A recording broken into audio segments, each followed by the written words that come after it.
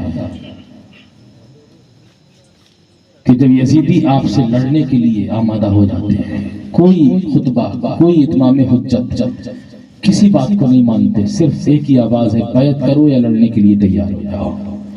آخر میرے امام نے جب سوچا کہ یہ لوگ صرف اور صرف آنکھوں پہ پردہ ڈالے ہوئے ہیں، ان کو حقیقت نظر نہیں آتی، تو میرے امام نے فرمایا اچھا اگر تمہیں لڑنا ہی ہے تو جو تم میں سب سے زیادہ طاقتور ہو، سب سے زیادہ بہادر ہو، اس کو حسین کے مقابلے کے لیے بھیج دو۔ سبحان اللہ، سبحان اللہ۔ کون کہہ رہا ہے؟ وہ حسین کہہ رہے ہیں جو بھوکے پیاسے ہیں، وہ حسین کہہ رہے ہیں جو مدینہ چھوڑ کر آئے، حرم کعبہ چھوڑ کر آئے، تمام تر سفر کیے، صحبتیں اٹھائیں، اولاد قربان کر دی، آبان و انصار قربان کر دیے، وہ حسین دعوت مقابلہ پیش کر رہے ہیں۔ سبحان اللہ، دعوت مقابلہ پیش کر رہے ہیں۔ وہ حسین کہتے ہیں بھیجو کسی کو۔ اللہ اکبر، ذرا ایمانداری سے بتانا، کسی کا جوان بیٹا انتقال کر جائے، کیا وہ باپ لڑنے کے قابل رہتا ہے؟ آپ کہیں گے وہ تو بولنے چالنے کے قابل بھی نہیں رہتا ہے، وہ تو کھاتا پیتا بھی نہیں ہے، لوگ اس کو پکڑ کے چلاتے ہیں، لوگ اس کو سمجھانے کی کوشش کرتے ہیں، اس کے اوسان فاختہ ہو جاتے ہیں، اس کا ذہن کام نہیں کرتا۔ لیکن ذرا سوچ، حسین کا ایک لال نہیں، حسین کے کئی لال پڑے ہیں، کئی لاڈلے قربان ہوئے پڑے، شہید ہوئے پڑے ہیں، لیکن امام کی قوت دیکھ، امام کی بہادری دیکھ، امام کی شکتی دیکھ، امام کی طاقت دیکھ، امام کہتے ہیں میرے مقابلے کے لیے کسی کو بھیجو۔ اللہ اکبر۔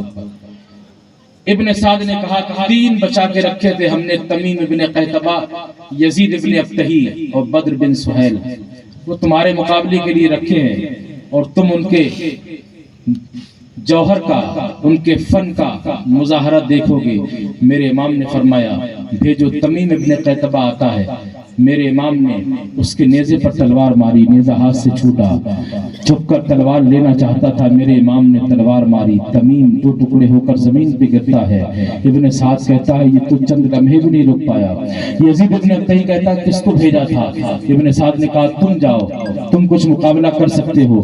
یزید ابن ابتہی آیا، اس کا بھی یہی حشر کیا میرے امام نے، اور پھر ایسا اتہاس، ایسی تاریخ رچی، ایسی تاریخ رچی میرے امام نے جو آج تک کربلا کی تاریخ میں سنہرے لفظوں سے لکھی جاتی ہے۔ میرے امام نے وہ بہادری دکھائی، وہ بہادری دکھائی کہ جس کے جلوے آج تک باقی ہیں اور قیامت تک باقی رہے گئے۔ ہم پوچھے امام سے، ننھے سے علی اصغر شہید ہو گئے،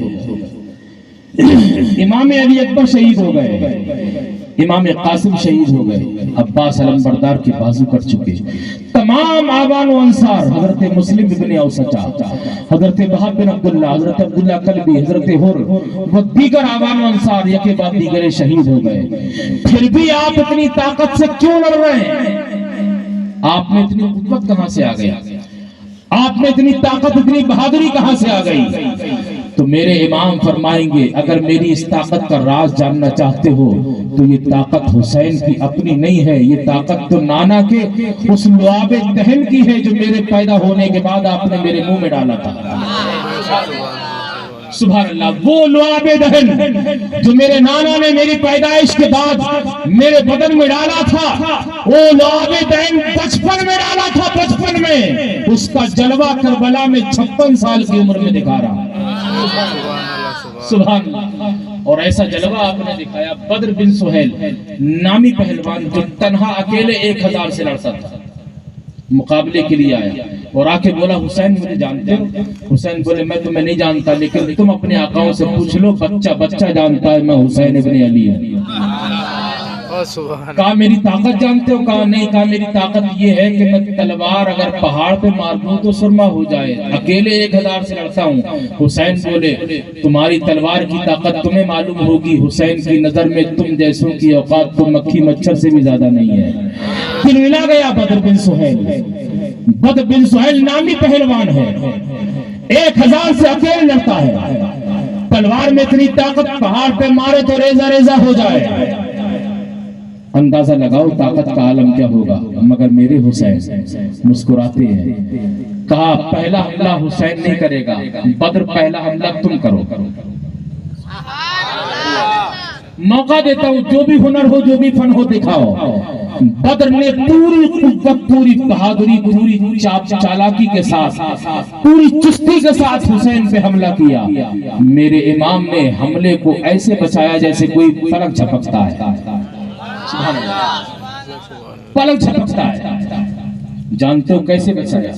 اس لیے کہ حسین نے کشتی لڑنا، جنگ لڑنا کسی اور سے نہیں سیکھی، یا تو جبریل امین سے سیکھی ہے یا سید المرسلین سے سیکھی ہے۔ بچایا تمام حملے۔ امام علی مقام نے فرمایا اور کوئی فن ہو تو دکھاؤ۔ کہا نہیں اور کوئی فن نہیں، کہا حملہ کرو۔ بدر نے سوچا میں باتوں میں الجھا کر اچانک حملہ کروں گا، بدر نے دوبارہ حملہ کر دیا۔ میرے امام نے پلٹ کر بدر پر حملہ کیا، اور ایسا حملہ کیا جو تاریخ کے پنوں میں سنہرے لفظوں میں لکھا جائے گا۔ آپ بھی انسان ہیں، عقل و ہوش رکھنے والے ہیں۔ اگر کسی کی گردن، آپ نے لڑائیاں سنی ہوں گی کہ گردن مار دی، یہاں گری وہاں گری، گردن بدن سے الگ ہونے کے بعد 10-20 فٹ 2-4 فٹ دور گر سکتی ہے، لیکن میرے امام کے بدن میں لعاب دہن رسول کی وہ طاقت دیکھو کہ امام کے وار میں کتنی طاقت تھی۔ 2-4 فٹ 10-20 فٹ نہیں، کربلا کی تاریخ بتاتی ہے بدر نے حملے کیے، بدر نے اپنے فن دکھائے۔ بدر نے جب حملہ کیا، بدر بن سہیل کا حملہ تھا، امام حسین نے حملے کو روکا، اور حسین نے جب ذوالفقار حیدری سے بدر کی گردن پر تلوار ماری، تاریخ کربلا بتاتی ہے بدر کی گردن آس پاس نہیں گری، بلکہ کربلا کے گراؤنڈ کے باہر جا کے گری۔ کسی نے گرتی ہوئی گردن کو دیکھ کر کہا ہوگا لا فتح الا علی، لا سیف الا ذوالفقار۔ اللہ اکبر، یہ قوت ہے، یہ شکتی ہے، یہ طاقت ہے میرے امام کی، جو لعاب دہن رسول کے طفیل آپ کے بدن میں دوڑ رہی تھی۔ میرے امام نے جب یہ حال بدر کا کیا، ابن سعد کو فکر ہو گئی، کہا ایک ساتھ مل کر حملہ کرو، ایک ساتھ مل کر حملہ کرو۔ سب نے ایک ساتھ مل کر حملہ کرنا شروع کر دیا، یہاں تک کہ نیزوں کے حملے، تیر و تلوار کے حملے، تمام تر حملے ہر طرف سے، ہر جہاں جانب سے ہو رہے ہیں۔ وہ وقت آتا ہے میرے امام کی تلوار چلتی ہے، رکنے کا نام نہیں لیتی ہے۔ میرے امام کی تلوار، وہ تلوار جس کو امام قاسم کی شہادت نہ روک پائی تھی، وہ تلوار جس کو علی اصغر کی چھوٹی سی شہادت نہیں روک پائی تھی، وہ تلوار جس کو عباس علمبردار کے بازو نہ روک پائے، حضرت علی اکبر کی جوان شہادت جس تلوار کو نہ روک پائی، آبان و انصار کا خیال جس چلتی تلوار کو نہیں روک پایا، خواتین اہل بیت کا خیال بھی جس تلوار کو نہیں روک پایا۔ یزیدیوں نے دیکھا تلوار کو روک کر امام گھوڑے کی زین سے زمین پر تشریف لانے لگے۔ اللہ اکبر۔ ابن سعد نے کہا موقع ہے، موقع، تھک گئے حسین، کمزور ہو گئے حسین، اب گھوڑے کی زین سے زمین پر جا رہے ہیں، اپنا حملہ اپنی تلوار روک لی ہے، موقع اچھا ہے، اب ان کی بھی جان لے لو۔ وہ سوچ رہے تھے حسین کمزور پڑ گئے، مگر حسین زمین کی طرف اپنی نگاہیں گڑائے ہوئے اعلان کر رہے تھے حسین کمزور نہیں ہے، حسین یہ دیکھ رہا ہے کہ یہ وہ وقت ہے کہ میرے نانا جان کا خطبہ منبروں سے دیا جا رہا ہے، پوری امت نماز کی ادائیگی میں لگی ہے، میں دنیا سے جاتے جاتے یہ پیغام دے کے جاؤں گا کہ قرآن کہتا ہے یا ایھا الذین آمنوا استعینوا بالصبر والصلاۃ ان اللہ مع الصابرین، اے ایمان والو صبر سے مدد مانگو، نماز سے مدد مانگو، بے شک اللہ صبر کرنے والوں کے ساتھ ہے۔ امام نے کربلا میں آنے کے بعد تمام تر شہادتیں دیکھی، صبر کیا، پانی بند دیکھا، صبر کیا، تمام حملے ہوئے، صبر کیا۔ جاتے جاتے امام سے ہم پوچھتے ہیں اے امام شہید تو سب ہوئے کربلا میں، امام قاسم بھی ہوئے، امام علی اکبر بھی ہوئے، امام علی اصغر بھی ہوئے، حضرت عباس علمبردار بھی ہوئے، آپ کے تمام ساتھی بھی ہوئے، لیکن کوئی اس انداز میں شہید نہیں ہوا، آپ سجدے میں کیوں تشریف لے آئے؟ سبحان اللہ، آپ سجدے کی حالت میں آ گئے۔ امام کی سیرت آواز دے گی، دیکھتا نہیں قرآن میں صبر پہلے ہے نماز بعد میں ہے۔ حسین نے صبر کر لیا، اب نماز کی باری آئی ہے۔ حسین کربلا میں یہ پیغام دے رہا ہے، نہ مسجد میں نہ بیت اللہ کی دیواروں کے سائے میں نماز عشق ادا ہوتی ہے، تلواروں کے سائے میں۔ اللہ اکبر، یا رسول اللہ۔ موقع پا کر یزیدیوں نے، شند خولی خبیث نے آپ کے سر اقدس کو تن نازنی سے جدا کر دیا۔ انا للہ و انا الیہ راجعون۔ میرے امام سجدے کی حالت میں شہید ہو گئے۔ ذرا دل پہ ہاتھ رکھ کر دیکھو اور سوچو، ہم بھی سجدہ کرتے ہیں، تم بھی سجدہ کرتے ہو، ہمارا تمہارا سجدہ 1 منٹ، آدھا منٹ، 2 منٹ، یا گھر میں آپ عبادت میں مصروف ہوں، جتنا دراز سجدہ چاہے کر لیں، لیکن تھوڑی بہت دیر کے بعد ہمارا آپ کا جھکا ہوا سر اٹھتا ضرور ہے، لیکن امام کا سر کربلا میں جھکا آج تک نہیں اٹھا، قیامت تک نہیں اٹھے۔ سر امام سجدے میں ہے۔ غلام حسین، غلامان حسین پوچھتے ہیں آقا حسین آپ سجدے کی حالت میں شہید ہو گئے، آپ کا سر کربلا میں جھکا ہے، اٹھے گا کب؟ امام کا کرم جواب دیتا ہے اے میرے عاشقوں، اے میرے دیوانوں، اے میرے نام کی محفلیں سجانے والوں، آج بھی امام کا کرم آواز دے گا، یہ سر جو کربلا میں جھکا تھا یہ قیامت سے پہلے نہیں اٹھے گا، قیامت میں جھکا ہوا سر اللہ کی بارگاہ میں پیش کروں گا، اور اس وقت تک اپنے جھکے ہوئے سر کو نہیں اٹھاؤں گا جب تک نانا جان کا ایک امتی داخل جنت نہیں کر دیا جائے۔ سبحان اللہ، سبحان اللہ، یہ امام کی قربانی ہے، دنیا میں رہیں تو نانا کی امت کی فکر کریں، قیامت میں جائیں تو نانا کی امت کو بخشوائیں۔ سبحان اللہ۔ آئیے دیکھیں، یہ سجدہ ہے امام کا، سر امام تن نازنی سے جدا ہو گیا، یزیدیوں نے آپ کے سر کو نیزے پہ بلند کر دیا، نیزے پہ بلند سر ہے، ہم پوچھتے ہیں تم پوچھتے ہو، آقا حسین لوگ کھلیاں اڑائیں گے، 22,000 کی فوج نے 72 کو مسمار کر دیا، یزیدی جنگ جیت کر گئے کربلا سے، ابن سعد کامیاب ہو کے جا رہا ہے کربلا سے، بظاہر تیر و تلوار ان کے ساتھ ہیں، بظاہر بہت بڑی فوج کی تعداد واپس لوٹ رہی ہے، تمام تر لوگ شہید کر دیے گئے۔ آقا حسین آپ کے غلاموں سے اگر کوئی پوچھے کربلا کی جنگ کون جیتا، کون جیتا، آپ سے بھی کوئی پوچھے کون جیتا تو امام کا سر نیزے پہ بلند آواز دے رہا ہے، اے آقا حسین کربلا میں جیتا کون ہے؟ تو سر امام آواز دے گا، ارے دیکھتا نہیں، جنہوں نے سر کاٹے ہیں وہ نیچے چل رہے ہیں، جس نے سر کٹایا ہے وہ سر بلند نظر آ رہا ہے۔ سبحان اللہ، سبحان اللہ۔ سر امام زمانے کو پیغام دیتا ہے، سر کاٹنے والے ہار گئے، سر کٹانے والا نیزے پہ بلند، سر بلند نظر آ رہا ہے، اور کربلا سے یہ پیغام دے رہا ہے، قتل حسین اصل میں مرگ یزید ہے، اسلام زندہ ہوتا ہے ہر کربلا کے بعد۔ پیارے کربلا کا یہ بہت دردناک پیغام ہے، جو آخری پیغام ہے، بہت دردناک پیغام۔ 72 زخم ہیں، تمام تر بدن چھلنی چھلنی ہے، تیر و تلوار کے زخم ہیں، نیزوں کے زخم ہیں، تمام تر حملوں کے نشان ہیں، یزیدیوں نے کوئی کسر باقی نہیں رکھی ہے میرے امام کو ستانے میں۔ اس کے بعد بھی میرے امام نے سب کچھ جانے دیا مگر نماز کو نہیں چھوڑا۔ تیر و تلوار کی بارش میں نماز نہیں چھوڑی، تمام تر حملے پہ حملے ہیں مگر نماز، بولو نماز نہیں چھوڑی۔ پیغام کربلا کانفرنس منانے والوں اللہ تمہیں سلامت رکھے، اس سے بڑی کانفرنس سے مناؤ، لیکن جو کربلا کا پیغام ہے اسے بھول نہ جانا۔ میرے امام نے یہی پیغام دیا کہ کچھ بھی ہو جائے، سب کچھ چلا جائے، یہ گوارا ہے، مگر نانا کی آنکھوں کو ٹھنڈک پہنچانے والی نماز چھوٹ جائے یہ گوارا نہیں ہوگا۔ حضرات، حسین نے کربلا کے دردناک ماحول میں نماز نہیں چھوڑی۔ ہم اچھا لباس پہن کے بھی نماز چھوڑ دیتے ہیں، ہم اچھے کھانے کھا کے نماز چھوڑ دیتے ہیں، ہم اچھی بلڈنگوں میں رہتے ہیں مگر نماز نہیں پڑھتے، اچھے کاروبار چلاتے ہیں مگر نماز سے دور ہیں، ہم بڑے بڑے عہدوں پر فائز ہیں مگر نماز چھوڑ دیتے ہیں، ہمارا کھانا پینا بہت VIP ہے لیکن نماز سے دور ہے، ہماری رہائش بہت قیمتی ہے لیکن نماز سے دور ہے۔